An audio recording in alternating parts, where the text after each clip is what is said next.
Hi everybody, my name's Helen West. I'm at this Institute PhD Fellow and Advanced Specialist Eating Disorders Dietitian.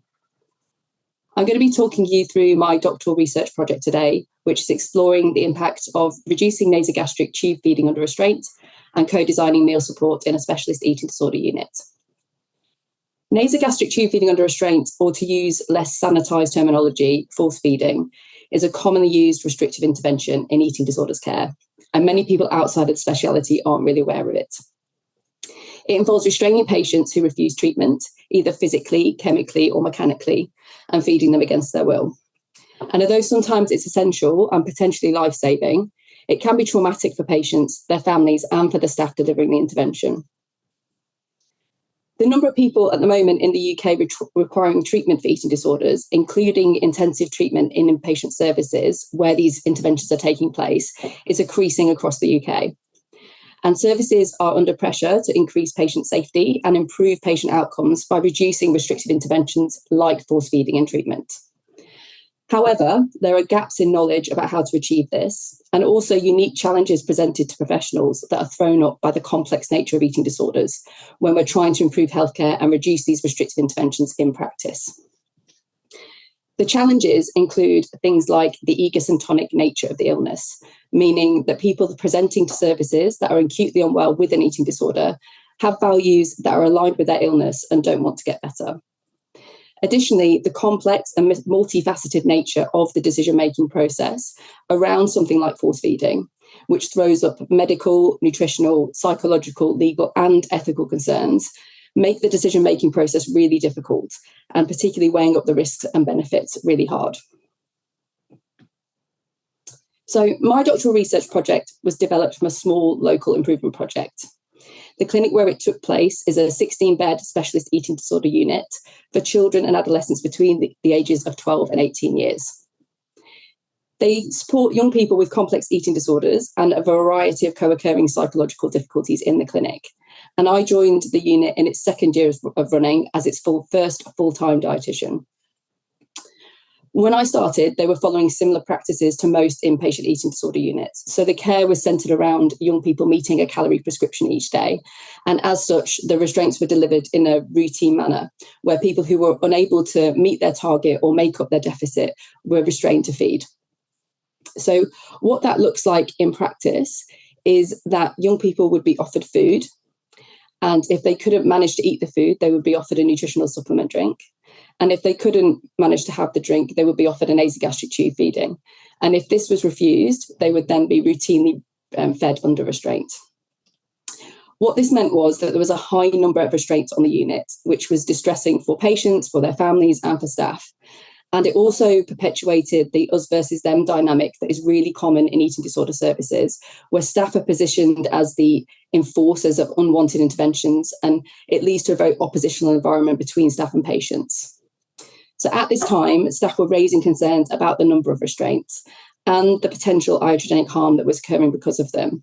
So in response to this, as a team, we reviewed the newly published dietetic best practice guidelines and decided to make one small change to our practice. So the change that we made was we changed the decision-making process. So feeds were no longer delivered routinely under restraint, and the decision to make to deliver a nasogastric tube feed under restraint became an NGT decision. So was there an improvement? As you can see from the table on the slide, we experienced a significant drop in the number of restraints in the 6 months following the change, from a high of 56 restraints in the February to just 2 in the 6 months following the change. So on the face of it, this seems like an improvement, but we as a team were left with a lot of questions, and we recognised that to fully understand if it was an improvement, we needed to expand our assumptions beyond that single metric and explore some of the unintended consequences and also understand people's experiences. The practice change itself also highlighted the need for improvements in other therapeutic aspects of our care, which could help people eat and reduce the need of feeding tubes altogether. And so we also decided to have a look at our mealtime support. So in 2022, I was awarded a This Institute doctoral fellowship, and my doctoral research builds on this project to explore the impact of the change and to improve knowledge in 2 but under-researched areas of eating disorder care, which are nasogastric tube feeding under restraint and mealtime support. The first part of my project will be a small-scale evaluation of the practice change using the Medical Research Council's framework for complex interventions.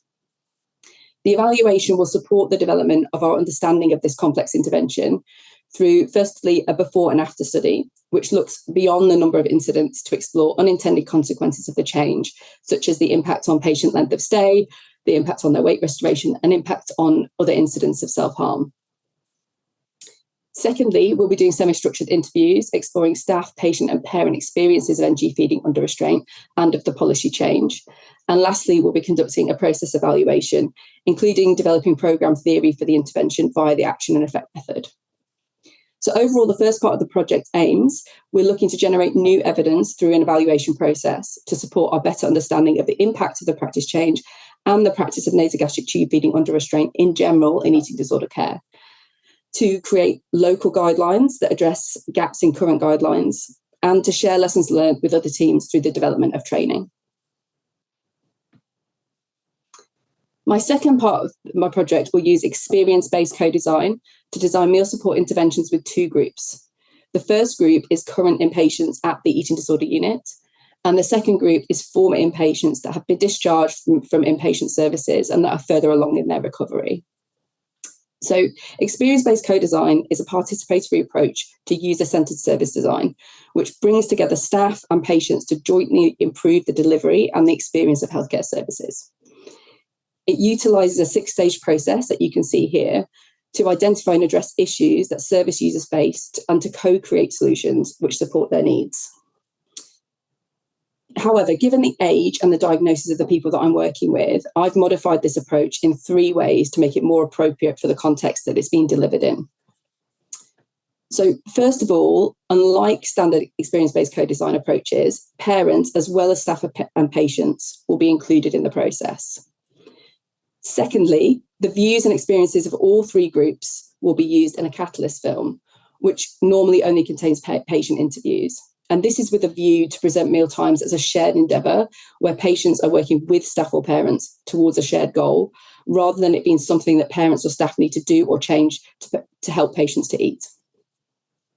And lastly, the catalyst film, which is shown at the co-design workshops to improve understanding and spark conversation, will not contain filmed interviews with participants, and it will be completely anonymous.